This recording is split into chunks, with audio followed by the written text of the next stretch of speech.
ஓம் விக்னேஸ்வரா போற்றி, ஓம் நவக்கர நரலை போற்றி. தனுசு ராசி நேயர்களுக்கு வணக்கம். தனுசு ராசி மூலம் போராடம் உத்திராடம் 1ஆம் பாதம் அடங்கிய ராசி மண்டலம். இந்த வீடியோ பதிவில் உங்களுக்கு ராகு திசையை பற்றி சொல்கிறேன். நான் ராகு திசை ஒரு 21 வயசுலேருந்து ஒரு 68 வயசு வரைக்கும் நடக்கும். உத்திராடம் 1ஆம் பாதத்தில் பிறந்தவங்களுக்கு ஒரு 20 வயசுக்கு மேலே ஆரம்பிச்சிடும். போராடத்தில் பிறந்தவங்களுக்கும் ஒரு மத்திய வயதில் ஆரம்பிக்கும். மூல நட்சத்திரத்தில் பிறந்தவங்களுக்கு ஒரு 45 வயசுலேருந்து ஒரு 68 வயசு வரைக்கும் நடக்கும். ஸோ ராகு திசைங்கிறது மத்தியம வயதில் நடக்கும். மூலம், போராடம், உத்திராடம் இந்த நட்சத்திரத்தில் பிறந்தவங்களுக்கு அந்த தசாபுத்திக்கு ஏற்ற மாதிரி நடக்கும். மூல நட்சத்திரத்தில் பிறந்தவங்களுக்கு கேது திசை நடக்கும். அடுத்து சுக்கிர திசை, சூரிய திசை, சந்திர திசை, செவ்வாய் திசை, ராகு திசை. போராடத்தில் சுக்கிர திசையிலேருந்து ஆரம்பிக்கும். உத்திராடத்தில் சூரிய திசையிலேருந்து ஆரம்பிக்கும். எப்படி இருந்தாலும் ராகு திசை உங்களுக்கு ஒரு மத்தியம வயதில் வரும். அதாவது எப்படி திருமணமாகி குழந்தை குட்டியை பெற்று வாழ்க்கையில் செட்டில்மெண்ட் ஆகிற வயசில் வரும். ஸோ ராகு திசை செட்டில்மெண்ட் அமைப்பில் உள்ளது. ஸோ நீங்கள் வாழ்க்கையில் செட்டில்மெண்ட் ஆகணும்னா ராகு நல்ல நிலைமையில் இருக்கணும். ஒரே வார்த்தை தான், சூட்சுமமான வார்த்தையாக சொல்கிறேன். நீங்கள் எத்தனையோ சேனலில் கேளுங்க. பொது ஜோதிடத்தில் நிறைய வீடியோ போட்டிருக்கேன். நானும் வாரம் ஒன்று போடுறேன், பார்த்துட்டு தான் இருக்கிறீங்க. அனைவருக்கும் நன்றி. ரிட்டன் வியூவர்ஸ், நியூ வியூவர்ஸ், அதுபோக தனுசு ராசியில் எங்களோட ஜாதகம் பார்த்தவர்கள், பார்க்க போகிறவர்கள் அனைவருக்கும் நன்றி. இன்னும் நிறைய நேரில் தனுசு ராசியோட ஜாதகம் பார்த்துருப்பாங்க, ஆயிரக்கணக்கில் பார்த்துருப்பாங்க. அது குறிப்பாக மூலம் போராட்டத்தில் ஏகப்பட்ட பேர் பார்த்துருக்காங்க. என்கிட்ட தனிப்பட்ட முறையில் ஜாதகம் அனுப்பி பார்த்துருக்குறாங்க. உள்நாடு, வெளிநாடு, எல்லா நாட்டிலேருந்து பார்த்துருக்குறாங்க. அனைவருக்கும் நன்றி. ஏன்னா அவங்க கூட இப்போ இந்த வீடியோவை கேட்கலாம். ரைட் நேர்களே, அதெல்லாம் ஒரு பக்கம் இருக்கட்டும், பாராட்டு பத்திரம் ஒரு பக்கம் இருந்தாலுமே இப்போ ராகு கேதுகள் எப்படி இருக்காங்கன்னு இந்த வீடியோவில் பார்க்க போகிறோம். ஏன்னா ராகு கேதுகள் அடுத்து ராசிக்கு எப்படி வராங்க சார் அப்படின்னு பார்த்தோம்னா, ராசிக்கு ஆகாத இடத்துக்கு வராங்க. 2 8ஆம் இடத்துக்கு வராங்க. வருகிற டிசம்பர் 5ஆம் தேதியிலிருந்து ராகு கேதுகள் ராசிக்கு ஆகாத இடத்துல வராங்க. அதுக்கடுத்து ராசிக்கு வராங்க. ஸோ டிசம்பர் மாதத்துலேருந்து ஒரு 3 வருஷத்துக்கு ராகு கேதுகள் ராசி சம்மந்தப்பட்டு தான் வராங்க. ராசிக்கு 2ஆம் இடம், அடுத்த ராகு ராசிக்கு வந்துடுவார். கேது 7ஆம் இடத்துக்கு போயிடுவார். ஸோ டிசம்பர் மாதத்துலேருந்து ராகு கேதுகள் டிசம்பர் 2026 2027, 28, 29 டிசம்பர் 2029 வரைக்கும் ராகு கேதுகள் நல்ல நிலைமையில் இல்லை, கோச்சார ரீதியாக. ஸோ கொஞ்சம் அழுத்தம் இருக்க தான் செய்யும். 2ஆம் இடம், 8ஆம் இடம், 1ஆம் இடம், 7ஆம் இடத்துக்கு வராங்க கோச்சாரத்தில். அடுத்த ராகு கேது பயிற்சிகள் தனுசு ராசி சரியில்லை. யாரும் வருத்தப்படாதீங்க, என்னை திட்டாதீங்க. நான் உள்ளதை தான் சொல்கிறேன். சரியா? நல்லா இருக்குன்னு சொல்லிடுவேன். இனிப்புன்னு தான் சொல்லணும், தோற்புன்னு தான் சொல்லணும். ஸோ அதனால் நீங்கள் தயாராக இருந்துக்கணும். வருமுன் காப்போம், வளமாக இருப்போம். இப்போ இந்த காலகட்டத்தில் கண்டிப்பாக ராகு திசை நடக்கும். சரியா? அந்த செட்டில்மெண்ட் ஏஜில் கண்டிப்பாக ராகு திசை நடக்கும். அதை பற்றி தான் இந்த வீடியோவில் ஓரளவுக்கு சொல்கிறேன். நிறையாலாம் சொல்ல மாட்டேன். ஒரு 30 நிமிஷத்துக்கு வேணால் பேசுவேன். அதுக்கு மேலே பேசி பிரயோஜனம் இல்லை. வீடியோவில் அதிகமாக இருந்தாலும் நிறைய பேர் பார்க்க மாட்டாங்க. இவனுக்கு ஏதோ சொல்லிட்டு போகிறான் அப்படின்னு நினச்சிட்டு போயிடுவாங்க. நான் எதையும் ஓப்பனாக பேசிடுவேன், ஒளி மறுவால் பேச மாட்டேன். நிறைய பேர் அதை பற்றி கமெண்ட் பாக்ஸில் போடுறாங்க. நல்லா பேசுகிறீங்க சாருங்கிறாங்க, சில பேர் நசனசன்னு பேசுகிறீங்க சார் அப்படிங்கிறாங்க. நீ எதை பேசினாலும் வேத ஜோதிடத்தை தான் பேசுவேன். எனக்கு மூச்சு அதுதான். சரியா? என்னோடய பேச்சு, மூச்சு, வீச்சு எல்லாமே பாரம்பரிய வேத ஜோதிடம், கிரக நிலைகள், சஞ்சாரங்கள், ராசி பலன்கள். ரைட் நேர்களே, ராகு ஒரு நிழல் கிரகம். அவருடைய இன்னொரு பார்ட்டு தான் கேது. ராகு கேது ஒட்டி பிறந்த ரெட்டை குழந்தைகள் தான். ஒன்றா பிறந்தவங்க தான் 2 விதமாக நிற்கிறாங்க. ஸோ உங்களுக்கு ராகு திசை நடந்தாலுமே கேதுவோட எஃபெக்ட் இருக்கும். ஏன்னா கேது அவருடைய இன்னொரு முனை. அதுபோக ராகு ஒரு டூப்ளிகேட் கிரகம், சாயா கிரகம், நிழல் கிரகம். தான் எந்த வீட்டில் இருக்கோமோ அதுக்கேற்ற மாதிரி தான் ஆக்ட் பண்ணுவார். சரி, அவருக்குன்னு சுய இயல்பு கிடையாது. அடுத்தவங்க சட்டையை போட்டுக்குருவார். சரி, அடுத்தவங்க சட்டையை போட்டுக்கிட்டு அதுக்கேற்ற மாதிரி ஆக்ட் பண்ணுவார். சில நேரம் நல்ல சட்டையும் போடுவார், சில நேரம் கிழிஞ்சு போன சட்டையும் போட்டுருவார். நல்ல சட்டையை போட்டார்னா நீங்கள் நல்லா இருப்பீங்க. கந்தல் சட்டையை போட்டார்னா வாழ்க்கை கந்தலாக போயிடும். அந்த 18 வருஷம் பாடாக படுத்திடுவார். சரியா? கசக்கி பிழிஞ்சிருவார். ஸோ ராகு நல்ல நிலைமையில் ஜனன ஜாதகத்தில் இருக்கணும். நீங்கள் இப்போ தனுசு ராசியில் பிறந்திருக்கிறீங்க. ராசிக்கு அவர் 3, 6, 9, 10, 11 இந்த இடத்துல இருக்கலாம். இந்த இடத்துல இருந்தாருன்னா ஓரளவு பிரச்சனை இருக்காது. ராசிக்கு பிரச்சனை இருக்காது. அதாவது மனதாலும் உடலாலும் டிஸ்டர்ப் ஆக மாட்டீங்க. தனிப்பட்ட முறையில் ஓரளவு எல்லாத்தையும் தாங்கிக்கிடுவீங்க. அதுபோக மற்ற வேலைகள்லாம் இருக்குது. மற்ற வேலைகள் எப்படி சார் அப்படின்னா, லக்கணங்கிறது உங்களை தனிப்பட்ட மனிதனை குறிக்கும். இப்போ நீங்கள் தனுசு ராசியில் பூராட நட்சத்திரத்தில் பிறந்திருக்கிறீங்க. உங்கள் பேர் ராம்குமார். ராம்குமாருக்குன்னு ஒரு லக்கணம் இருக்கும். ஒரு லக்கணத்தில் பிறந்திருப்பீங்க, ஒரு ஜாதகம் இருக்கும். அந்த ஜாதகத்தில் என்ன சார் இருக்கும் அப்படி பார்த்தோம்னா, அந்த ஜாதகத்தில் உங்களோட தனிப்பட்ட அமைப்புகள் இருக்கும். சரியா? தனிப்பட்ட அமைப்புகள், உங்கள் பிறப்பு எப்படி, உங்கள் தாய் தப்பம் எப்படி, குடும்பம் எப்படி, பிள்ளை குட்டி எப்படி, இதெல்லாம் இருக்கும். இதுதான் லக்கண ரீதியாக சொல்கிறது. ஸோ லக்கண ரீதியாகவும் அவர் எப்படி இருக்கணும்னா 3, 6, 9, 10, 11 இருக்கணும். 9ஆம் இடத்துல இருந்தார்னா தகப்பனை கெடுத்துருவார், தகப்பன் ஒருவா கெடுப்பார். 3ஆம் இடத்துல இருந்தார்னா எளிய சகோதரனை கெடுத்து ஜாதகனுக்கு பலன் கொடுப்பார். 11ஆம் இடத்துல இருந்தார்னா மூத்த சகோதரனை கொஞ்சம் கெடுத்து பலனை கொடுப்பார். ஆனால் ஜாதகனை கெடுக்க மாட்டார். ஜாதகனை யார்? அந்த பேருக்குடையவன், அந்த ராம்குமார்னு சொன்னேன் பார்த்தீங்களா, போராட நட்சத்திரத்தை பிறந்தவர், ஒரு உதாரணத்துக்கு அவர் கெடுக்க மாட்டார். உறவு முறையில் கெடுப்பார். 3ஆம் இடத்துல இருந்தால் தம்பி தங்கச்சியை கெடுப்பார். 9ஆம் இடத்துல இருந்தால் தகப்பனை கெடுப்பார். 11ஆம் இடத்துல இருந்தார்னா மூத்த சகோதரன் அக்கா அண்ணனை கெடுப்பார். மற்றபடி ஜாதகனை காப்பாற்றிடுவார். மற்ற இடத்துல இருந்தார்னா என்ன பண்ணுவார்னா ஜாதகனே கெடுப்பார். நீங்கள் சம்மந்தப்பட்ட ஆளே கெடுப்பார். லக்கணத்தில் இருந்தாலும் சரி, 2ஆம் இடத்துல இருந்தாலும் சரி, 4ஆம் இடத்துல இருந்தாலும் சரி, 5ஆம் இடத்துல இருந்தாலும் சரி, 7ஆம் இடத்துல இருந்தாலும் சரி, 8ஆம் இடத்துல இருந்தாலும் சரி, 12ஆம் இடத்துல இருந்தாலும் சரி, சரியா, 8ஆம் இடத்துல இருந்தாலும் சரி, சரியா, இப்படி ஒவ்வொரு இடத்துல இருந்தாருன்னா ஒவ்வொரு விதமான தாக்கத்தை கொடுப்பார். லக்கணத்தில் இருந்தால் ஜாதகரை நிலையாக வச்சுருக்க மாட்டார். பல மைண்டில் இருப்பான். தான் சொல்கிறது தான் கெட்டிக்காரத்தனம், தான் தான் பெரிய ஆள், நான் தான் சொல்கிறது தான் பெரிய விஞ்ஞானி மாதிரி பேசிகிட்டு இருப்பானுங்க. 2ஆம் இடத்துல இருந்தாருன்னா ஆரம்ப கல்வி வராது. பேச்சில் அவ்வளோதான், வாயை திறந்தானா வசம் மொழிவான். கெட்டு போயிட்டார் வச்சுக்கோங்களேன், கெட்ட வார்த்தை தான். சரியா, நய வஞ்சகம், சூழ்ச்சி, பொறாமை, அடுத்தவனை கெடுக்கிறது, கோல் சொல்கிறது எல்லாமே இருக்கும். 4ஆம் இடத்துல இருந்தார்னா தாயை நேரடியாக பதிப்பார். தாய் வழி உறவு, தாய்க்கும் அந்த குழந்தைக்கும் அந்த சம்மந்தப்பட்ட ஜாதகனுக்கும் உள்ள உறவை கெடுத்துருவார்.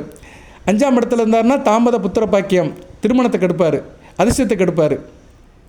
குலதெய்வம் கோயில் எங்கே இருக்குன்னு தெரியாதுமா. நிறைய பேர் குலதெய்வத்தை பற்றி தெரியாது. அவங்களுக்கெல்லாம் 5ஆம் இடத்துல ராகு இருப்பார்.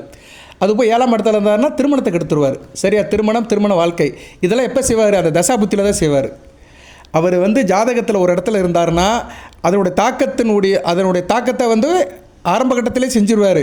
ஆனால் அந்த பருவம் வரும்போது, அந்த தசாபுத்தி வரும்போது அந்நேரம் ரொம்ப கெடுதல் பலன்கள் கொடுப்பார். ஒருத்தருக்கு லக்கணத்துக்கும் 5ஆம் இடத்துல இருக்கிறாரு, ராசிக்கும் 5ஆம் இடத்துல இருக்கிறாரு. அப்போ லக்கணமும் ராசியும் ஒரே அமைப்பு தான். சரியா, இப்போ நீங்கள் தனுசு ராசி, தனுசு லக்கணம், மேசத்தில் ராகு இருக்காருன்னு வச்சுக்கோங்களேன். உங்களுக்கு அந்த ராகு திசை நடக்கும்போது கண்டிப்பாக பிள்ளைகள் விஷயத்தில் பிரச்சனை இருக்கும். பிள்ளைகள் விஷயத்தில் கண்டிப்பாக பிரச்சனை இருக்கும். ராகு உயிர் காரகத்துவத்தை கெடுப்பார். உயிர் காரகத்துவம்னா என்ன? உறவு முறை உள்ளவங்க, அவங்களுக்கு உயிர் இருக்கும். உயிர்னா யாருக்கு இருக்கும்? நம்ம உறவு முறைக்கு தான் இருக்கும். அம்மா அப்பாவுக்கு உயிர் இருக்கும், நம்ம பெத்த பிள்ளைக்கு உயிர் இருக்கும், கட்டின மனைவி புருஷனுக்கு உயிர் இருக்கும். உயிர் காரகத்துவத்தை கெடுப்பார். ஜடகாரகத்தை கெடுக்க மாட்டார். ஜடகாரகத்துவம்னா என்ன? பொருட்கள். சில பேருக்கு இடம் போயிடும், வீடு போயிடும், வண்டி போயிடும், சொத்து பத்து போயிடும். அவன் என்னது வேலை அவன் ஆரம்பித்த ஒரு மில்லு விற்றுருவான், இல்லைன்னா ஒரு கடையை விற்றுருவான். அதெல்லாம் ஜடகாரகத்துவம். பணம் கூட ஜடகாரகத்துவம் தான். ஏன்னா பணத்துக்கு உயிர் கிடையாது. மனிதன் உயிர் வாழ பணம் தேவை, ஆனால் பணத்துக்கு உயிர் கிடையாது. அப்படி பணம் கையை விட்டு போயிடும், லாஸ் ஆயிரும்.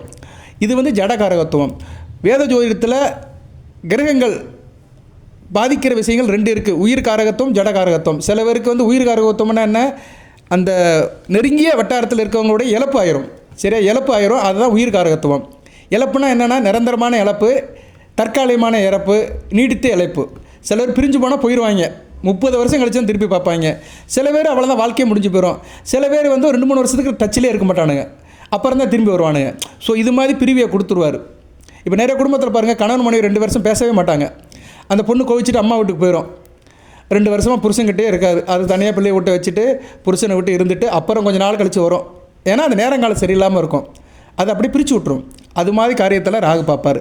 சரியா, ஸோ உயிர் காரகத்துவம், ஜடகாரகத்தை பிரித்து விடுவார்.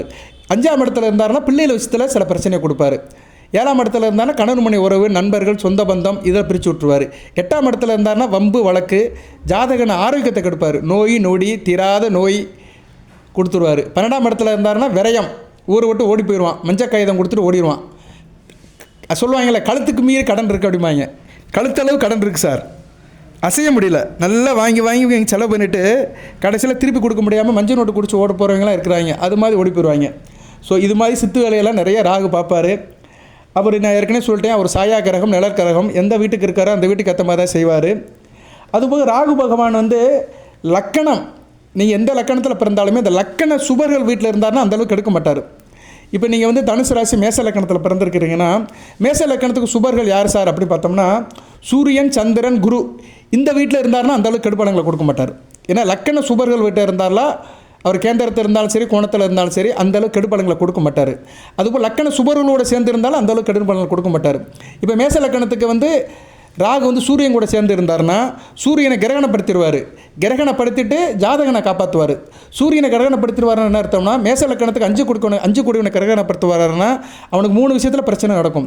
ஒன்று புத்திர பாக்கியம், ஆண் பிள்ளைக்கு ஆகாது. ஏன்னா சூரியன் ஆண் கிரகம், 5 கோடிவன், ஆண் பிள்ளை விஷயத்தில் பிரச்சனை கொடுத்துருவார். அடுத்து அப்ப விஷயத்தில் பிரச்சனை கொடுத்துருவார், தகப்ப விஷயத்தில் பிரச்சனை கொடுத்துருவார். அதுபோல் அரசாங்க விஷயத்தில் பிரச்சனை கொடுத்துருவார். ஸோ இந்த 3 விஷயத்தில் பிரச்சனையை கொடுத்து ஜாதகனை காப்பாற்றிடுவார். ஜாதகம் நல்லா இருப்பான். அந்த சம்மந்தப்பட்ட ஆள் நல்லா இருப்பான், ஆனால் அவனை சுற்றி இந்த பிரச்சனைகள்லாம் ஓடிட்டுருக்கும். இப்படி தான் பலன்கள் போகும். சந்திரன் கூட சேர்ந்துருக்கிறாரு. உதாரணத்துக்கு சொல்கிறேன், இதெல்லாம் தனுசு ராசி மேச லக்கணத்துக்கு ராகு சந்திரன் கூட சேர்ந்துருக்கிறாரு. சந்திரன் கூட சேர்ந்துருக்கிறாரு என்ன அர்த்தம்? அவங்க ராசிலே இருக்கிறாருன்னு அர்த்தம்.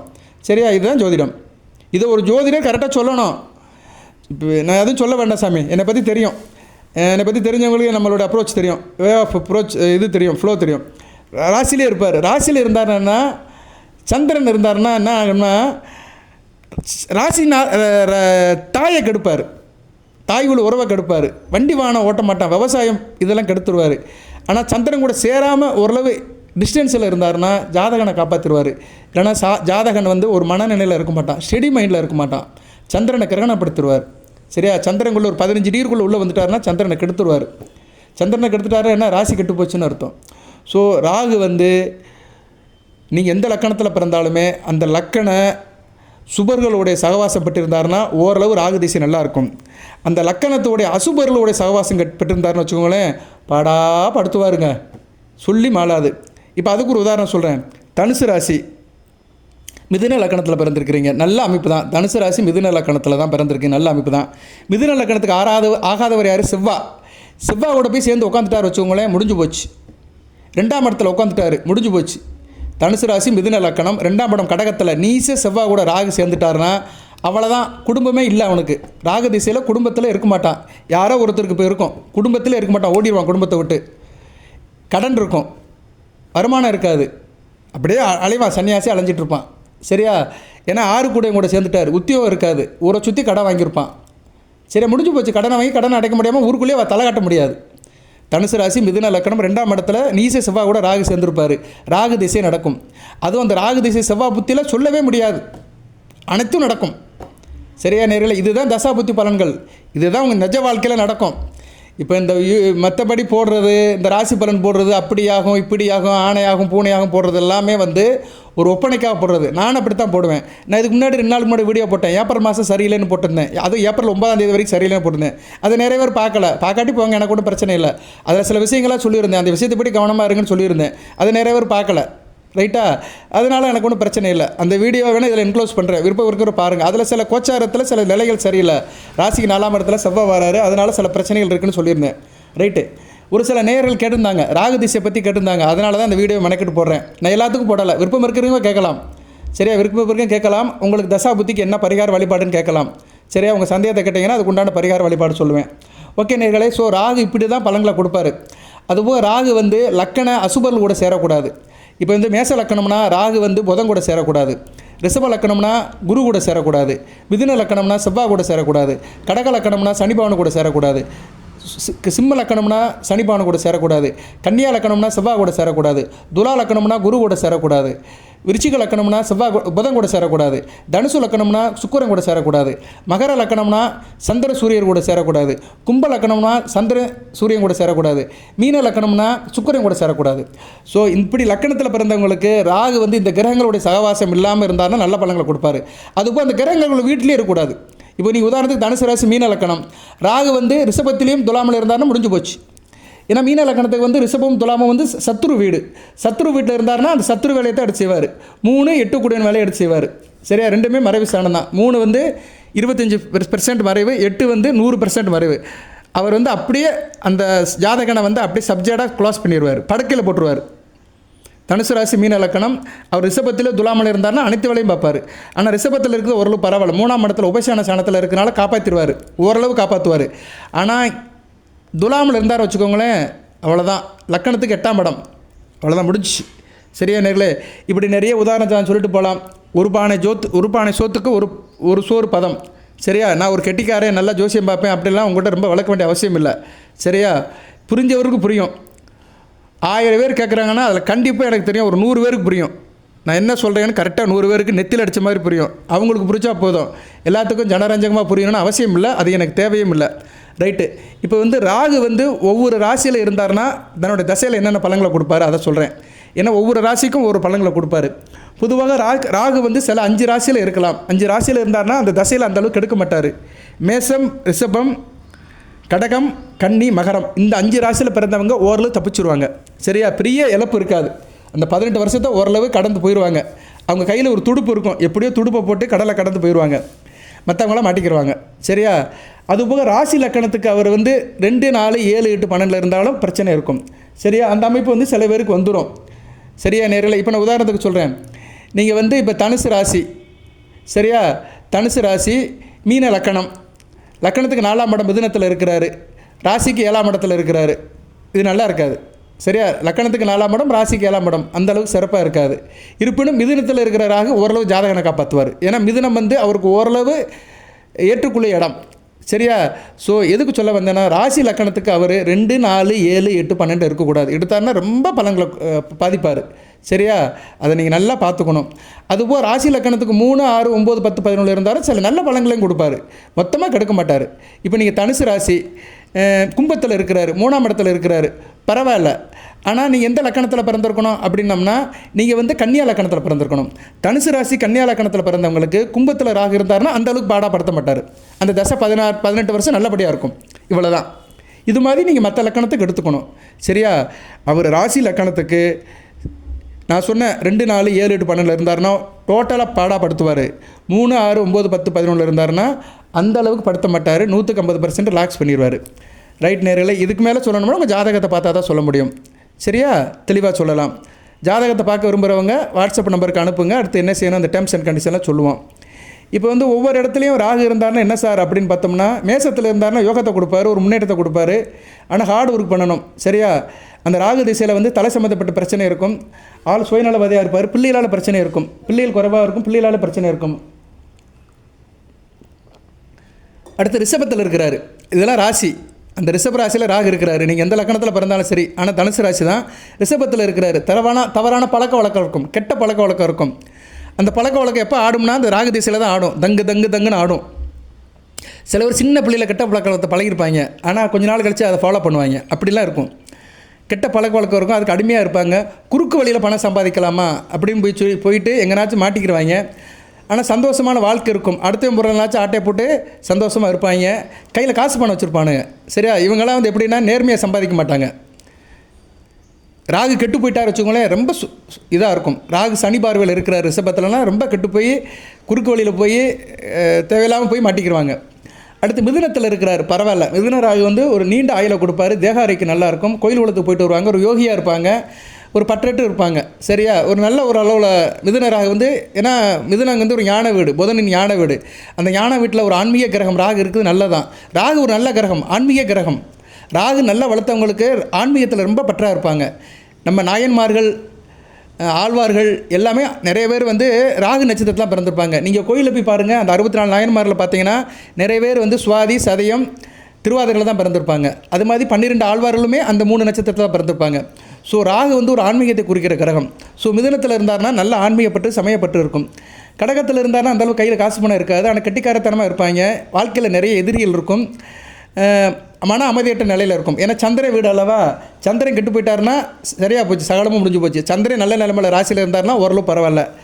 சிம்மத்தில் இருந்தார்னா ஓரளவு கெட்டிக்காரனாக இருப்பாங்க. சில பேருக்கு அரசாங்க வேலை கிடைக்கும், நல்ல எழுத்து வழக்கெல்லாம் நல்லாயிருக்கும், நல்ல ஹேண்ட் ரைட்டிங் நல்லாயிருக்கும், நல்ல எழுதி படைப்பாங்க. நாவல் ஆசிரியர்கள், பெரிய பிளாசிபி பண்ணுறவங்கலாம் இவங்கள இருப்பாங்க. ஒரு ஆள் ஜெனுவனாக இருப்பாங்க, நல்லா பேசுவாங்க, வைப்பாங்க, நல்ல விதமாக பார்க்கப்படுகிறது. சிம்மத்தில் இருந்தாலும் ஓரளவு நல்ல பலங்களை கொடுப்பாரு. கண்ணில் இருந்தால் தான் நல்லா இருக்கும். சரியா? இவங்களே திரைப்படத்துறை எழுத்தாளர்கள், பெரிய ஆளுகளாக இருப்பாங்க, கவிதை எழுதுவாங்க, காசு பணம் இருக்கும். கன்னியா ராகு நல்ல பலங்களை கொடுப்பாரு.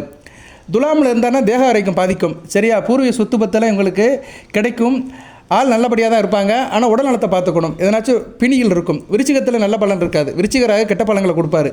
சரியா? ஒழுக்கம் நல்லா இருக்காது, ரகசிய உறுப்பில் உறுப்பு இருக்கும், ஏதோ ஒரு இன்ஃப்ளெக்ஷன் இருக்கும். சரியா? ரகசிய உறுப்பு இருக்குல்ல, மனிதனுக்கு ரகசிய உறுப்பு நிறையா இருக்குது. மூலம், பைல்ஸு, பிறப்பு உறுப்பு, இதில் ஏதோ பிரச்சனை வரும். நிறைய பேர் கெட்ட பழக்கத்துக்கு அடிமையாகி ஏதோ ஒரு பெரிய வியாதியை எடுத்து வச்சுக்கிறாங்க. பால்வினை வியாதிகள்லாம் இவங்களுக்கு நிறைய வரும். விருச்சிகத்தில் ராகு இருந்து செவ்வாய் பார்வையோ சனி பார்வையோ பெட்டார வச்சுக்கலாம், சுத்தமாக நல்லா இருக்காது. உதாரணத்துக்கு சொல்கிறேன், தனுசு ராசி மிதுன லக்கணம், 6ஆம் இடத்துல இருக்கிறார். லக்கணத்துக்கு 6ஆம் இடம், ராசிக்கு 12ஆம் இடம், முடிஞ்சு போச்சா? அடுத்து வந்து செவ்வாய் பார்க்குறாரு. செவ்வாய் எங்கேருந்து பார்க்குறாரு? சிம்மத்திலேருந்து பார்க்குறாரு, சுத்தம். சனி பகவானும் பார்க்குறாரு, ரிஷபத்திலேருந்து பார்க்குறாருன்னா முடிஞ்சு போச்சு. ஒரே நேரத்தில் ராகு பல வாயில் இடியாப்ப சிக்கலாயிருவார். லக்கணத்துக்கு ஆகாதவர் செவ்வாய் பார்வையில் இருக்கிறாரு, சனி பார்வையில் இருக்கிறாரு. லக்கணத்துக்கு 6ஆம் இடம், ராசிக்கு 12ஆம் இடம். அவனுக்கு வந்து இந்த ராகு திசை வந்து 18 வருஷமே பாடாப்படுத்திடும். எந்திக்கவே முடியாது, அவ்வளோதான். ரைட்டு. அடுத்து வந்து தனுசுல ராகு இருக்கிறாரு, பரவாயில்ல, கோதண்ட ராகு ஓரளவு நல்ல ஒரு முன்னேற்றத்தை கொடுப்பாரு, பேர் போல் அந்தஸ்தை கொடுப்பாரு, நல்ல பலன்களை கொடுப்பாரு. மகரத்தில் நல்ல அமைப்பு, மகரத்தில் ராகு இருக்கலாம், சரியா, நல்ல தொழில் இருக்கும், தொழில் ரீதியாக ஒரு ஏற்றம் இருக்கும், அழகான மனைவி பிள்ளைகள், நல்ல ஒரு அமைப்பை கொடுப்பாரு. கும்பத்தில் நல்லா பேசுவாங்க வைப்பாங்க, இருப்பினும் வந்து தாமதமாக திருமணம் நடக்கும், சரியா. கும்பராக ஒரு ஆன்மீக பற்ற கொடுத்துருவார். இவங்களாம் மேக்ஸிமம் கோயில் ஓடன்னு அலைஞ்சிட்டு இருப்பாங்க. மீனத்தில் இருக்கிறாங்க நல்ல ஒரு இதாக கொடுப்பாரு. இவங்க திரைப்படம் சார்ந்து சின்ன திரை, இயல், இசை, நாடகம், ஆடல், பாடல் இருப்பாங்க, ஒரு கட்டிக்காரத்தனம் இருக்கும், நல்ல ஒரு உயர்வை கொடுப்பாரு. பொதுவாக ராகு வந்து குரு வீட்டில் இருக்கலாம், குரு வீடுனா தனுசுல இருக்கலாம், மீனத்தில் இருக்கலாம். மகர கும்பத்தில் இருக்கிறதும் நல்லதான், ஏன்னா மகர கும்பம் சனி பகவான் வீட்டில் இருக்கிறது நல்லதான். மற்ற இடத்துல இருந்தாருன்னா ஓரளவு நிபந்தனைக்கு உட்பட்டு தான் பலன்கள் கொடுப்பாரு. ஓகே நேர்களே, இப்போ வந்து ஒவ்வொரு தசா புத்தியில் அவர் என்ன பலன்களை கொடுப்பாருன்னு அதை சொல்கிறேன். லக்கண ரீதியாக சொல்லணும்னா ரொம்ப லேட் ஆகும், நான் 30 நிமிஷத்துக்குள்ளே வீடியோ முடிச்சிடுறேன், சரியா. ஒவ்வொரு தசா புத்தியில் என்ன பலன்களை கொடுப்பாருன்னு அதை சொல்லிவிட்டு வீடியோவை நிறைய பண்ணுறேன். இதுவே நிறைய பேருக்கு திருப்தியாக இருக்கும், சரியா. எது சந்தேகம் இருந்தால் கேளுங்க, சரியா. இப்போ நம்ம பேசுகிறத காட்டிலும் உங்கள் பிரச்சனையை தீர்க்கிறதுலாம் எனக்கு ஒரு இது இருக்குது. உங்கள் பிரச்சனை எதாக இருந்தாலும் நீங்கள் வாட்ஸ்அப்பில் கேளுங்க. சரி, எனக்கு ராகு திசை இந்த புத்தி இந்த லக்கணத்தில் இருக்கிறேன், என்ன செய்யலாம் அப்படின்னு டீட்டெயிலாக சொன்னீங்கன்னா கண்டிப்பாக பதிலை சொல்லுவேன், சரியா. ஏன்னா இது ஒரு முக்கியமான வீடியோ, சரியா நேயர்களே. அதனால் பார்ப்போம் எப்படி இருக்குன்னு. ராகு திசை நடக்கும்போது நீங்கள் வந்து துர்க்கை அம்மனை கும்பிடணும், அல்லது காளி அம்மனை கும்பிடணும், இல்லை பத்திரகாளி அம்மனை கும்பிடலாம். இதுதான் முக்கியமான வழிபாடு, அம்மன் வழிபாடு தான். ஆக்ரோஷமான அம்மனை கும்பிடணும். செவ்வாய், ஞாயிறு, வெள்ளி, ராகு வெள்ளியில் கும்பிட்டிங்கன்னா மிகச்சிறப்பாக பார்க்கப்படுகிறது, சரியா. இது வந்து பொதுவான வழிபாடு. அதுபோக ஒவ்வொரு புத்திக்கு ஏற்ற மாதிரி வழிபாடை மாற்றிக்கணும். இப்போ ராகு திசை ராகு புத்தி 2 வருஷம் 8 மாதம் 12 நாள் நடக்கும். ராகு திசை ராகு புத்தியில் ராகு நல்ல நிலைமையில் இருந்தார் வச்சுக்கோங்களேன், நல்லா உற்சாகமாக இருப்பீங்க, தொட்டக்காரியம் தொடங்கும், காரிய காணுகள் இருக்கும், அரசு வழியில் ஒரு ஏற்றம் இருக்கும், வீடு மனை வண்டி வாகன யோகமெல்லாம் இருக்கும், குடும்பத்தில் நல்ல ஒரு காரியத்தை வைப்பார். பொதுவாக ராகு திசை ராகு புத்தி நல்லா இருக்காது, ஆனால் அவர் சுபத்துவமாக இருக்கிறார் வச்சுக்கோங்களேன், எந்த வித டிஸ்டர்பன்ஸ் இல்லாமல் இருக்கிறாருன்னா தன்னுடைய புத்தி நல்லாயிருக்கும். பொதுவாக ராகு திசையில் 18 வருஷத்தில் ராகு திசை ராகு புத்தி நல்லா இருக்காது, சனி புத்தி நல்லா இருக்காது, கேது புத்தி நல்லா இருக்காது, செவ்வாய் புத்தி நல்லா இருக்காது, சூரிய புத்தி நல்லா இருக்காது, சந்திர புத்தி நல்லா இருக்காது. இந்த 6 புத்தி நல்லா இருக்காது. இந்த 6 புத்தி நல்லா இருக்கணும்னா ராகு நல்லா இருக்கணும், அந்த புத்திநாதர்கள் நல்லா இருக்கணும், புத்திநாதர்கள் ராகுக்கு மறையாமல் இருக்கணும், சஷ்டாச அமைப்பில் இருக்கக்கூடாது. தசாநாதனுக்கு புத்திநாதர்கள் 7, 6, 8, 12 மறையக்கூடாது. இப்போ ராகு ஒரு வீட்டில் இருக்கிறாருன்னா அந்த புத்தி நடத்துகிற கிரகம் வந்து அவருக்கு 6, 8, 12 மறையாமல் இருந்துச்சுன்னா ஓரளவு பரவாயில்ல. அந்த புத்திநாதர்களும் சுப தொடர்பு பட்டு ஸ்தான பலம் பட்டு நல்ல குரு சுக்கிர புதனுடைய தொடர்பில் இருந்தாங்கன்னா நல்ல பலன்களை கொடுப்பாரு. அதுபோக ராகு வந்து குருவோட சேர்ந்துருந்தால் நல்ல பலன்களை கொடுப்பாரு. ராகு திசை நல்லாயிருக்கும், ஆனால் அதுக்கு அடுத்து வருகிற குரு திசையை போட்டு தாக்கிடுவார், குருவை கெடுத்து ஒரு நல்ல பலன்கள் கொடுப்பாரு. அதனால் அவர் குருவோட சேர்ந்துருக்கிறது காட்டிலும் குரு பார்வையில் இருக்கணும், சரியா. குரு பார்வையில் இருந்தால் நல்ல பலன்களை கொடுப்பாரு. இப்போ உதாரணத்துக்கு நான் சொல்கிறேன், நான் இப்போ நீங்கள் வந்து என்ன லக்கணத்தில் பிறந்திருக்கிறீங்க, நீங்கள் வந்து இப்போ மீன லக்கணத்தில் பிறந்திருக்கிறீங்க, ரிஷபத்தில் இருக்கிறாரு, தனுசு ராசி மீன லக்கணம் ரிஷபத்தில் இருக்கிறார், பரவாயில்ல. அட்டமாதிபதி வீட்டில் இருந்தாலுமே விருச்சிகத்திலேருந்து குரு பார்க்குறாரு, ஸ்தான பலம் பட்டு பார்க்குறாருன்னா ராகு திசை நல்லாயிருக்கும் ஓரளவு, சரி. ஏன்னா உபசன ஸ்தானத்தில் 3ஆம் இடத்துல இருக்கிறாரு, குரு பார்வை பெற்றதுனால நல்லபடியாக இருக்கும், சரியா. இப்படி தான் பலன்கள் போகும்.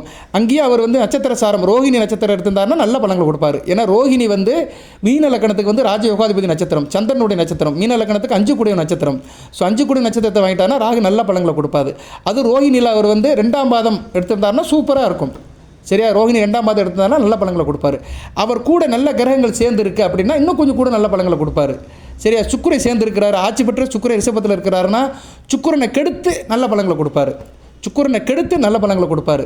இவங்களுக்கு பூராட நட்சத்திரத்தில் பிறந்தாங்கன்னா பிறக்கும்போது ரொம்ப கஷ்டப்பட்டிருப்பாங்க, ஆனால் ராகு திசை வரும்போது நல்லா இருப்பாங்க. இவ்வளோதாங்க ஜோதிடம். ஏன்னா சுக்கிரை வந்து பூராட நட்சத்திரத்துக்கு சுக்கிரனுடைய தசை முதலே வந்துடும், பூராட நட்சத்திரத்துக்கு பிறக்கும்போதே சுக்கிர தசை வந்துடும். அப்படி இருக்கும்போது என்ன ஆகும்னா தனுசு ராசி மீன லக்கணத்தில் பிறந்தவங்களுக்கு 3ஆம் இடத்துல ராகு குரு பார்வையில் இருந்து சுக்கிரன் கூட சேர்ந்து சுபத்துவமாகி ரோஹிணி 2ஆம் பாதம் எடுத்திருந்தாருன்னா ராகு திசை 18 வருஷம் சூப்பராக இருக்கும், 100% நல்லாயிருக்கும். இவங்க நல்லா இருந்துட்டு போயிடுவாங்க. ஆனால் சின்ன பிள்ளையில் கஷ்டப்பட்டுருப்பாங்க, பிறக்கும்போது கஷ்டப்பட்டுருப்பாங்க ஆரம்ப காலகட்டத்தில். ஏன்னா சுக்கிர திசை நடக்கும், ஏன்னா ராகு சுக்கிரனை கெடுத்திருப்பார். இருப்பினும் அந்த சுக்கிரன் குரு பார்வையில் இருக்கிறனால 50% நல்லா இருந்திருக்கும். நோய் நொடியோடு இருந்திருப்பாங்க, சரியா. உடம்பு முடியாமல் ஏதோ ஒரு பிரச்சனையில் இருந்திருப்பாங்க, சரியா. அது அம்மா கிட்ட கேட்டால் தெரியும், ஆமாப்பா நீ பிறந்த காலத்தில் கொஞ்சம் நாளைக்கு கஷ்டப்பட்டு தான் இருந்த, உன்னை ஆரம்பத்தில் கொண்டு வரது ரொம்ப கஷ்டமாக இருந்தது அப்படி சொல்லுவாங்க. ஸோ எந்த ஒரு மனிதனுக்குமே வந்து ராகு வந்து ஒரு இடத்துல இருந்தார்னா எல்லாத்தையும் பிடிச்சி அமுக்குவார். தான் எந்த வீட்டில் இருக்குமோ அந்த வீட்டை அமுக்குவார், தான் கூட சேர்ந்த கிரகத்தை அமுக்குவார், தன்னை பார்த்த கிரகத்தை அமுக்குவார், எல்லாத்தையும் செய்வார், சரியா. இப்படிலாம் நடக்கத்தான் செய்யும். ஸோ இதை இன்னும் சொல்லிகிட்டே இருக்கலாம், நான் நேரம் ஆகும். அதுபோக ராகு வந்து தனக்கு வீடு கொடுத்த கிரகம், தன்னை பார்த்த கிரகம், தன்னுடைய இணைந்த கிரகம், கடைசியாக தான் தனக்கு சாரம் கொடுத்த கிரகம். இதுக்கேற்ற மாதிரி பலன்களை கொடுப்பாரு. ரைட் நேயர்களே, இப்போ வந்து ராகு திசை ராகு புத்தியில் ராகு கெட்டு போயிட்டாரு, ராகு வந்து சனி பார்வையில் இருக்கிறாரு, இல்லைன்னா செவ்வாய் கூட சேர்ந்துட்டாரு, செவ்வாய் பார்வையில் இருக்கிறாரு, கெட்டு போயிட்டாரு, கெட்ட இடத்துல இருக்கிறாரு, ராகு வீடு கொடுத்தவன் பழம் வளர்ந்துட்டான், இப்படி இருந்துச்சுன்னா ராகு திசை ராகு புத்தி அந்த காலகட்டத்தில் பிறந்த ஊரை விட்டு போயிடுவாங்க, சொந்த பந்தத்தை விட்டு விலகிடுவாங்க. சரியா, மனநிலை பாதிப்பு இருக்கும், தீராத நோய் இருக்கும். சரியா, வம்பு வழக்கு பிரச்சனையில் சிக்கிடுவாங்க, பொருள் இழப்பு இருக்கும், ஆளை நல்லபடியாக இருக்க மாட்டாங்க. சரியா, எல்லா விஷயத்துலையும் தொல்லைகள் இருக்கும். இவங்க என்ன வழிபாடு பண்ணணும் சார் அப்படின்னா, இவங்க வந்து அப்படியே காளியம்மன் வழிபாடு பண்ணணும். துர்க்கை காளியம்மனுக்கு விளக்கு போடணும், மஞ்சள் குங்குமம் எலுமிச்சை பழம் கொடுத்து விளக்கு போடணும், நல்ல விதமாக பார்க்கப்படுகிறது. கன்னி பெண்களுக்கு உதவி பண்ணணும். அதுபோல் வெள்ளிக்கிழமை தோறும் பசுமாட்டுக்கு வந்து கருப்பு உளுந்தம்பருப்பு சாதம் கொடுக்கணும். வெள்ளிக்கிழமை தோறும் பசுமாட்டுக்கு கருப்பு உளுந்தம்பருப்பு சாதம் கொடுக்குறது மிகச்சிறப்பு. ராகு திசை ராகு புத்தி நடக்கிறவங்க. அடுத்து ராகு திசை குரு புத்தி, இது 2 வருடம் 4 மாதம் 24 நாட்கள் நடக்கும். ராகு திசை குரு புத்தி, குரு நல்ல நிலைமையில் இருக்கிறாரு அப்படின்னா நினைத்த காரியம் நடக்கும், கையில் காசு பணம் கிடக்கும், பிள்ளைகளால் ஒரு ஏற்றம் இருக்கும், சொந்த ஊர்லேயே நல்லா பொழைச்சிக்கிடுவாங்க, தனபாக்கியம் இருக்கும், வீடு மனை வண்டி வாகனம் இருக்கும், விவசாயம் நல்லபடியாக இருக்கும், பிள்ளைகளால் பெருமை இருக்கும், அரசாங்க வழியில் நல்ல ஒரு ஏற்றம் இருக்கும், அரசு வழி கிடைக்கும், நல்லபடியாக இருப்பாங்க, பெரியவரோட ஆசீர்வாதம் இருக்கும், ஓரளவு நல்லபடியாக போவாங்க, கோயில் குளத்துக்கெல்லாம் போயிட்டு ஆன்மீக வழிபாடு ஆலய வழிபாடில் இருப்பாங்க. குரு கெட்டு போயிட்டார் சாமி, குரு சரியில்லை அப்படின்னா, குரு பலம் இழந்துட்டார், நல்லா இல்லை அப்படின்னா நீச தொழில் செய்வாங்க. சரியா, நீச தொழில் செஞ்சு அதில் பணம் பெறுவாங்க. நீச தொழில்னா என்ன, வெளியே கூசப்படுற தொழில், அது மூலியமாக தான் வரும் வருமானம். ஏன்னா குரு தனக்காரகன் அல்லவா, அந்த தனத்தை வந்து நேரடியாக வர விட மாட்டார், சீட்டிங் பண்ணுவாங்க, ஆட்டையை போடுவாங்க, ஒரு இடத்துல தேவையில்லாத இடத்துல வேலை பார்ப்பான். எங்கடா வேலை பார்க்குறேன் எங்கிட்ட அவனால் சொல்ல முடியாது, ஏன்னா அந்த சொல்கிற இடம் வந்து கேவலமான இடமா இருக்கும். அப்படி ஒரு தொழிலை பண்ணி இல்லைன்னா அப்படி ஒரு உத்தியோகம் பண்ணி பணத்தை சம்பாதிக்கிற மாதிரி இருக்கும். அதை தான் நீச தொழில் அப்படிங்கிறாங்க. அந்த நீச தொழில் பண்ணி பணம் சம்பாதிக்க மாதிரி இருக்கும், பேர் கெட்டு போயிடும், பிள்ளைகளால் நல்லா இருக்காது, பிள்ளைகளால் அசிங்கம் இருக்கும், பிள்ளைகள் ஒரு தவறை பண்ணிடுவாங்க, பிள்ளைகளால் தலை நிமிர முடியாது, பிள்ளைகள் செஞ்ச தவறுக்க தலை குனிற மாதிரி இருக்கும். சரியா, வறுமையாக இருக்கும், தொழில் உத்தியோகத்தில் நல்லா இருக்காது, குடும்பத்தில் நோய்கள் இருக்கும். சரியா, நல்லா இருக்காது. குரு கெட்டுட்டாருன்னா முடிஞ்சு போச்சு. சில பேருக்கு வந்து வயிற்று பிரச்சனை வந்துடும், வயிற்று பிரச்சனை செரிமான பிரச்சனைகள் வந்து படுத்திகிட்டு இருக்கும்.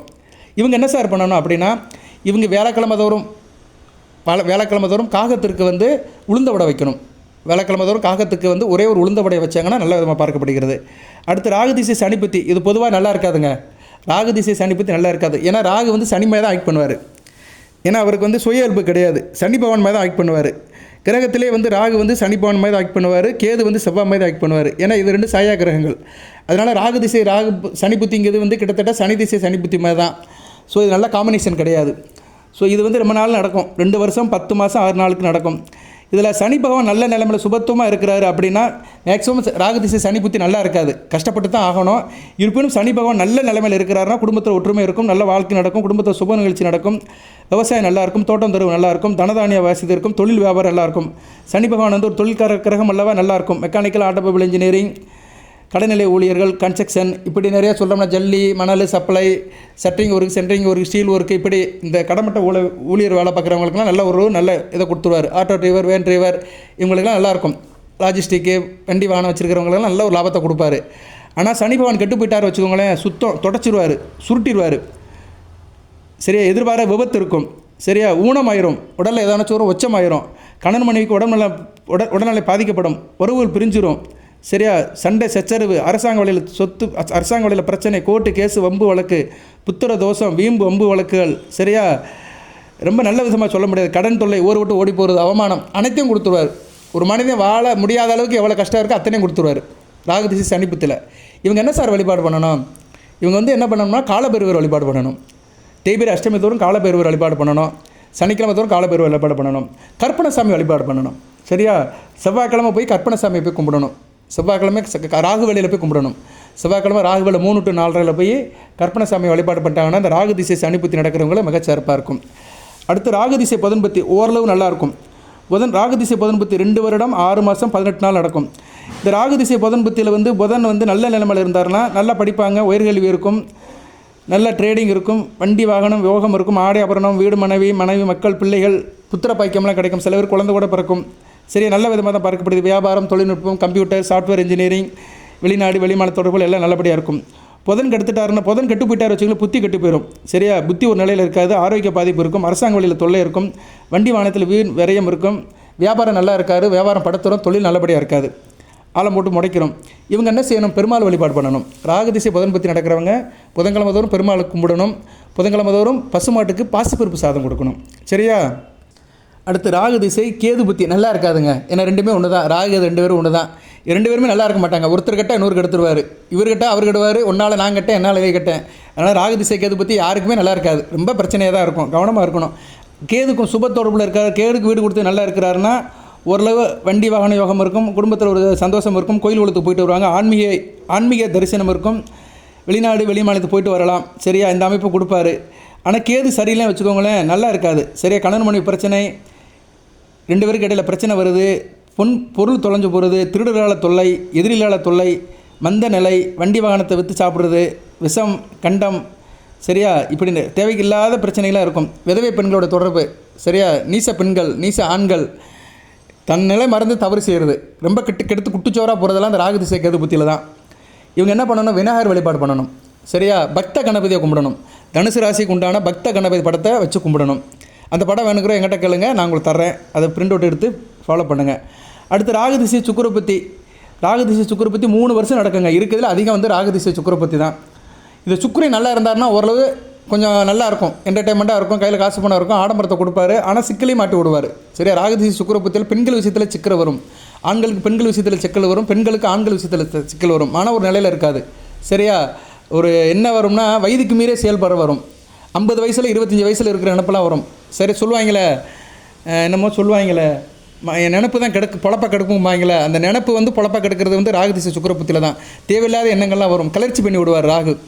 சரியா, சுக்கிரன் நல்ல நிலைமையில் இருந்தாருன்னு வச்சுக்கோங்களேன், நல்லா இருக்கும். ஓரளவு உயர் பதவிகள், அரசாங்க உத்தியோகங்கள், பெருமை, அருமை பெருமை, வண்டி வாகன யோகம், பிஸ்னஸ்ஸு, கடை வச்சுருக்குது நல்லாயிருக்கும், குழந்தை பாக்கியம் இருக்கும், வீடு மனை வண்டி வாகன யோகம் எல்லாமே நல்லாயிருக்கும். சுக்கிரன் நல்லா இருந்தாருன்னா ஓரளவு பரவாயில்ல, காப்பாற்றிடுவார். ஆனால் மேக்ஸிமம் ராகு திசை சுக்கிரபத்தி அந்தளவுக்கு நல்லா இருக்காது. ஆனால் சுக்கிரன் ஓரளவு நல்ல நிலைமையில் இருந்தாருன்னா காப்பாற்றுவார். சுக்கிரன் கெட்டுட்டார் வச்சுக்கோங்களேன், அவ்வளோதான். பெண்களால் பிரச்சனை, கோர்ட்டு கேஸு, வம்பு வழக்கு. ஆண்களுக்கு பெண்களால் பிரச்சனை, பெண்களுக்கு ஆண்களால் பிரச்சனை கண்டிப்பாக இருக்கும். சரியா, சர்க்கரை வியாதி, சுகர் சம்மந்தப்பட்ட வியாதிகள். சரியா, சர்க்கரை சுகர் 2 ஒன்று தான். சரியா, அதுபோக இப்படி ரத்த சம்மந்தப்பட்ட பிணிகள்லாம் இருக்கும், தொட்டக்காரியம் தொடங்காது, நல்லபடியாக இருக்காது. பெண்களால் பிரச்சனை, குடும்பத்தில் பெண்களால் கலகம். சரியா, மனைவியால் கணவனுக்கு பிரச்சனை, கணவனால் மனைவிக்கு பிரச்சனை, தாம்பத்திய வாழ்க்கையில் பிரச்சனை.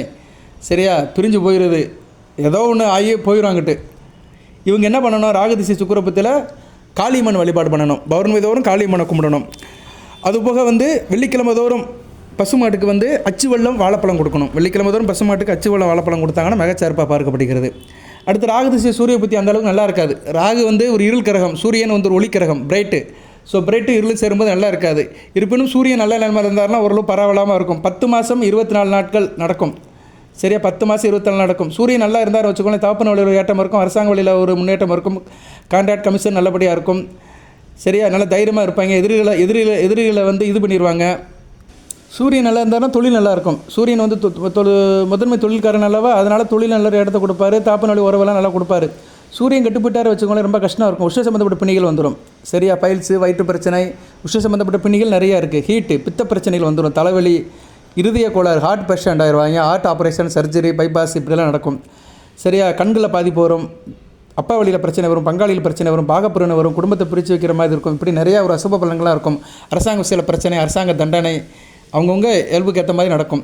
இவங்க என்ன பண்ணணும், தினமும் சூரிய நமஸ்காரம் பண்ணணும், சிவன் வழிபாடு அதிகப்படுத்திக்கணும். ராகு திசை சூரிய பற்றி நடக்கிறவங்க திங்கக்கிழமை தோறும் சிவன் கோயிலுக்கு போகணும், சூரிய நமஸ்காரம் தொடர்ந்து பண்ணணும். அதுபோக திங்கக்கிழமை காகத்துக்கு வந்து ரொட்டி துண்டு வைக்கணும், ரொட்டி துண்டு பிஸ்கட் கொடுத்தா மிகச்சிறப்பாக பார்க்கப்படுகிறது. அடுத்து ராகு திசை சந்திர புத்தி. சந்திரன் ஒளிச்சந்திரனாக இருந்தானா பரவாயில்ல, இருள் சந்திரனாக இருந்தாருன்னா போச்சு, அவ்வளோதான், நல்லா இருக்காது. சந்திரன் ஒளித்தன்மையோடு இருக்கிறார், உங்கள் ராசியிலே ஒளித்தன்மையோடு இருந்தார்னா நல்ல பலன்களை கொடுப்பாரு. சந்திரன் பலம் இருந்தார்னா காரிய வெட்டி இருக்கும். சரியா, திருமண பாக்கியம் இருக்கும், குழந்தை பாக்கியம் இருக்கும், அந்நேரம் பெண் குழந்தை பிறக்கிறதுக்கு வாய்ப்பு இருக்கும். வீடு மனை வண்டி வாகனம் நல்லபடியாக இருக்கும், பயணங்கள் நல்லபடியாக இருக்கும், ட்ராவல் டிரான்ஸ்போர்ட் இருக்கும், வெளிநாட்டு வேலைகள் இருக்கும், தாய்வழி சீதனம் இருக்கும், விவசாயம் நல்லபடியாக இருக்கும். சரியா, ஓரளவு மனதாலும் உடலாலும் நினைவாலும் செயலாலும் நல்லா இருப்பாங்க. சந்திரன் கட்டுட்டார், ராசியிலே கெட்டு போயிட்டார், நல்ல நிலைமையில இல்லை. இப்போ ராசியில் சந்திரன் இருக்கிறாரு, கூட கேது இருக்கிறாரு, ராகு 7ஆம் இடத்துல இருக்கிறாரு, துலாமில் இருந்து உச்ச சனி பகவான் சந்திரனை பார்த்துட்டாருன்னா ராகு திசை சந்திர புத்தி சுத்தமாக நல்லா இருக்காது. உதாரணத்துக்கு சொல்கிறேன், நீங்கள் எந்த லக்கணத்திலாச்சும் பிறந்துட்டு போங்க, ராசியில் சந்திரனு கேது இருக்கிறாங்க, 7ஆம் இடத்துல ராகு இருக்கிறாரு, இங்கே துலாமலை சூரியன் சனி பகவான் இருக்கிறார், உச்ச சனி பகவான் உச்சம் மட்டும் இருக்குது. 3ஆம் பார்வையால் சனியை ராகுவை பார்த்துட்டாரு வச்சுக்கோங்களேன், முடிஞ்சு போச்சு. சனியை பார்த்துட்டாரு, சந்திரனை பார்த்துட்டாரு, முடிஞ்சு போச்சு. சனி பகவான் பார்வைக்கு சந்திரன் வந்துட்டாருன்னா அந்த ராகு திசை சந்திர பற்றி சுத்தமாக நல்லா இருக்காது. ஏன்னா ஏற்கனவே கேது கூட கிரகணத்தில் இருப்பாரா, முடிஞ்சு போச்சு. இவங்களுக்கு என்ன ஆயிரும்னா சித்தம் கிளம்பிடும், சித்தம் வந்து கலங்கிரும், சித்தப்பிரமை ஆயிரும். சித்தப்பிரமை வந்து இந்த ராகு திசை சந்திர புத்தியில் வந்துடும். இதுக்கெல்லாம் வைத்தியமே கிடையாது. பைத்தியம் முடிச்சவனுக்கு எதுக்கு வைத்தியம்? இவங்கெல்லாம் என்ன பண்ணணும்னா அம்பாள் வழிபாடு பண்ணணும், பௌர்ணமி தோறும் கிரிவலம் போகணும், அம்பாள் வழிபாடு பண்ணணும், பெண்களுக்கு நிறைய உதவி பண்ணணும், தாய் சாணத்தில் இருக்கிற பெண்களுக்கு உதவி பண்ணணும், மாமியார் சித்தி பெரியம்மா இவங்களுக்கு உதவி பண்ணணும். திங்கக்கிழமை தோறும் பசுமாட்டுக்கு பச்சரி சாதம் கொடுக்கணும். திங்கக்கிழமை தோறும் பசுமாட்டுக்கு வந்து பச்சரி சாதம் தயிர் ஊற்றி கொடுக்கலாம். சரியா? நல்ல விதமாக பார்க்கப்படுகிறது. இந்த பரிகாரத்தெல்லாம் கம்மியாக தான் சொல்கிறேன். இதெல்லாம் அவங்கவுங்க ஜாதகத்தின்படி சில கூட குறையாக இருக்கும். சரி, இது நான் பொதுவாக சொல்கிறதுனால தான் இப்படி சொல்கிறேன். ஆனால் ஒவ்வொருத்தருக்கும் ஒவ்வொரு விதமாக பரிகாரம் மாறும். அது வந்து ஜாதகத்தை பார்த்தா தான் சொல்ல முடியும். சரியா? இது வந்து ஒரு நிவாரணம் மாதிரி தான், ஃபஸ்ட் எய்ட் மாதிரி தான். அடுத்து ராகு திசை செவ்வாய் பற்றி நல்லா இருக்காது. ராகு செவ்வாய்க்கு ஆகவே ஆகாது, தங்குன்னு ஆடுவாங்க. சரியா? ஆனால் செவ்வாய் ஒரு நல்லா இருந்தாருன்னா வீடு மனை வண்டி வாங்க இருக்கும், ரியல் எஸ்டேட் நல்லாயிருக்கும், கன்ஸ்ட்ரக்ஷன் நல்லாயிருக்கும், விவசாயம் நல்லபடியாக இருக்கும், ஆள் நல்லபடியாக இருப்பாங்க, உடன் பிறந்த சகோதர விஷயத்து நல்லாயிருக்கும், உயர்ந்த பதவி, சரியா, காரிய அனுகூலம் இருக்கும், தொழில் வியாபாரம் நல்லபடியாக இருக்கும். ஆனால் மேக்ஸிமம் ராகு திசை செவ்வாய் பற்றி நல்லா இருக்காது. செவ்வாய் கெட்டு போயிட்டார் வச்சுக்கோங்களேன், சுத்தம். சரியா? உடலில் பலம் இருக்காது, உஷ்ண சம்பந்த பிரச்சனைகள் இருக்கும், காயம் விபத்துக்கள் இருக்கும், ஆக்சிடென்ட் நடக்கும். சரியா? அதனால் எதனாச்சும் வாழ்க்கையில் ஒரு பெரிய பிரச்சனை நடக்கும். அரசாங்க வழியில் பிரச்சனை, வண்டி வாகனத்தில் பிரச்சனை, வீண் விரயம், சகோதர வழியில் பிரச்சனை, பங்காளி விஷயத்தில் பிரச்சனை, அண்ணன் தம்பிக்குள்ள சண்டை போடுறது, கோர்ட்டு கேஸுக்கு போகிறது, எல்லா விதமான அசுபகாரியங்களும் நடக்கும் ராகு திசை செவ்வாய் புத்தியில். இதுலேருந்து வெளியே வரணும்னா முருகப்பெருமானை கும்பிடணும், கந்தசேஷ கவசம் படிக்கணும். செவ்வாய்க்கிழமை தோறும் கந்தசேஷ கவசம் படிக்கணும். செவ்வாய்க்கிழமை தோறும் என்ன பண்ணணும்? செவ்வாய்க்கிழமை தோறும் காகத்துக்கு வந்து துவரம்பருப்பு சாதம் வைக்கணும். செவ்வாய்க்கிழமை தோறும் காகத்துக்கு வந்து துவரம்பருப்பு அரிசி சாதம், துவரம்பருப்பு சாதத்தை பிசைஞ்சு காக்காக்க வைக்கிறது நல்லது. சரியா? ஸோ ராகு திசை செவ்வாய் புத்திங்கிறது ரொம்ப கொஞ்சம் கருணை கொடூரமாக தான் இருக்கும். இது வந்து ரொம்ப நல்லா இருக்காது. பொதுவாக நான் சொன்னேன் பார்த்தீங்களா, ராகு திசையில் ஒரு 6 புத்தி நல்லா இருக்காது. அதை தாண்டுறது பெரிய விஷயம். அதில் தான் எல்லோரும் மாட்டிக்கிறாங்க. அது சில பேருக்கு இந்த வரிசையாக வரும். ராகு திசை சூரிய புத்தி, சந்திர புத்தி, செவ்வாய் புத்தி. இது எந்த லக்கணத்துக்கு வரும் தெரியுமா? இந்த கடக லக்கணம், சிம்ம லக்கணம், விருச்சிக லக்கணம், மேச லக்கணம், தனுசு லக்கணம். இந்த லக்கணத்தில் பிறந்தவங்களுக்குலாம் இந்த தசா புத்தி நல்லாவே இருக்காது. இந்த 5 லக்கணத்தில் பிறந்தவங்களுக்கு இந்த தசா புத்தி அடுத்தடுத்து வருகிற தசா புத்தி நல்லா இருக்காது. அது குறிப்பாக கடக லக்கணம், சிம்ம லக்கணம், விருச்சிக லக்கணம், மேச லக்கணம், இந்த 4 லக்கணத்தில் பிறந்தவங்களுக்கு ராகு திசை சூரிய புத்தி, ராகு திசை சந்திர புத்தி, ராகு திசை செவ்வாய் புத்தி சுத்தமாக நல்லா இருக்காது. இப்போ சில பேருக்கு நடந்துகிட்ருக்கும். இந்த லக்கணத்தில் பிறந்தவங்களுக்கு இந்த புத்தி நடக்கும்போது அவங்களுக்கு என்ன செய்யனே தெரியாது. சரியா? ஒரு 4-5 வருஷத்துக்கு அப்படியே நிற்பாங்க, ஸ்டன் ஆகி நிற்பாங்க. இந்த கோச்சார பலன்கள் எதுவுமே கூட கை கொடுக்காது. இந்த கோச்சார பலன்கள் நானே போடுவேன், அப்படி ஆகும் இப்படி ஆகும், எதுவுமே நடக்காது. எல்லாம் கேட்குற மாதிரி தான் இருக்கும். சரியா? பாலைவனத்தில் ஊற்றுற தண்ணி மாதிரி போயிடும். சரியா? ஒன்றுக்குமே ஆகாது. பாறையில் ஊற்றின தண்ணி மாதிரி ஆயிரும், ஒரு சொட்டு நிற்காது, எல்லாம் வடிஞ்சு போயிடும். ரைட் நேயர்களே, ராகு திசையே சொல்லியாச்சு, செவ்வாய் புத்தி வரைக்கும் சொல்லியாச்சு. சரியா? ஓகே, இப்படியே நிறைய சொல்லிட்டு போகலாம். இதே 37 நிமிஷம் ஆகிப்போச்சு. இதில் நிறைய சொல்ல நினைக்கிறேன், நேரம் கருதி இதோடு முடிச்சுக்கிறேன். உங்களுக்கு எதுவும் சந்தேகம் இருந்தால் கமெண்ட் பாக்ஸில் கேளுங்க, ஜாதகம் பார்க்குறவங்க அணுகுங்க, நல்லபடியாக பார்த்து கொடுப்போம். ரைட்டு. ஸோ இந்த ராகு திசை வந்து இப்போ வந்து ராகு வந்து பாதசாரம் எடுத்திருக்கிறாரு. மார்ச் 29ஆம் தேதி அவர் வந்து சதயம் 2ஆம் பாதத்துக்கு போயிருக்கிறாரு. கேது வந்து மகம் 4ஆம் பாதத்துக்கு போயிருக்கிறாரு. இது அந்த அளவுக்கு சிறப்பு இல்லை. ஸோ இன்னும் 2 மாதத்துக்கு ரொம்ப கவனமாக இருக்கணும். ராகு திசை நடக்கிறவங்க ரொம்ப கவனமாக இருக்கணும். அதுபோல் சில புத்திகள் நடக்கிறவங்க கவனமாக இருக்கணும். அடுத்து வருகின்ற ராகு பயிற்சியும் வந்து தனுசு ராசிக்கு சரியில்லை. அடுத்து வருகின்ற ஒரு 3 வருஷத்துக்கு ராகு இது பயிற்சி சரியில்லை. ஸோ ராகு திசை வந்து இப்போதைக்கு தனுசு ராசிக்கு ஒரு சிம்ம சொப்பனமாக இருக்குது. சரியா? ராகு திசை 18 வருஷம் வந்து சிம்ம சொப்பனமாக இருக்குது.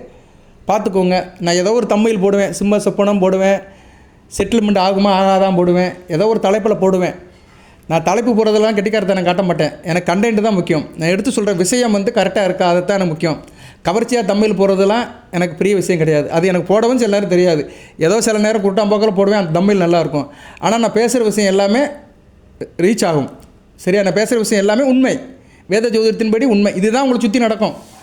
இப்போ இவ்வளோ நேரம் சொல்லியிருக்கிறேன்ல, இந்த ராகு திசை நடக்கிறவங்களுக்கு நான் சொன்ன விஷயங்கள் 100க்கு 60% நடக்கும். நான் 100க்கு 100 நடக்குன்னு சொல்ல மாட்டேன். 100க்கு 60% யாரோ ஒருத்தர் அதில் சம்மந்தப்பட்டிருப்பாங்க, அதை செஞ்சிச்சிட்டு இருப்பாங்க. வாழ்த்துக்கள். எல்லாம் இறைவன் போராடம் மூலம் உத்திராடம் நட்சத்திரத்தில் பிறந்தவர்களுக்கு சில சௌபாகியத்தையும் சில ஐஸ்வர்யத்தையும் சில நன்மையிலும் கொடுப்பார். அனைத்து வளங்கள் நலங்களை பெற்று தேக ஆரோக்கியத்துடன் தீர்க்காயலுடன் நீடோடு வாழ்க, நிறைந்த வளம் பெறுக. நன்றி நேயர்களே.